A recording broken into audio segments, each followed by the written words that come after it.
I don't know about you, but one of the main things that I love about cloth diapering is that there are no poop explosions. I know how it feels sometimes when you have a disposable diaper and your baby it's coming out of every single end and you just have to put them straight in the bathtub because they'll just leave a trail if you try to take their clothes off. But I can say that I have never had a blowout with cloth diapers.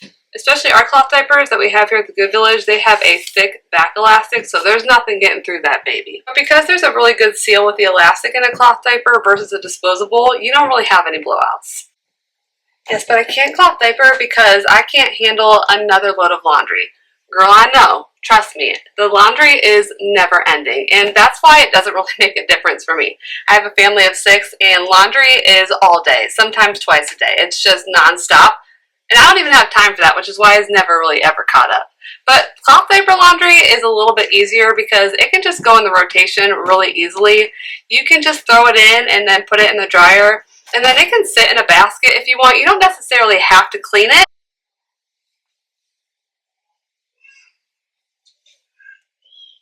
It can just sit there, and one thing that's nice about that is that cloth diapers don't really get wrinkles when they sit around. So for me, and I'm sure for a lot of other moms, cloth diaper laundry is probably the easiest laundry of all of it because you don't have to make sure that it's folded right away.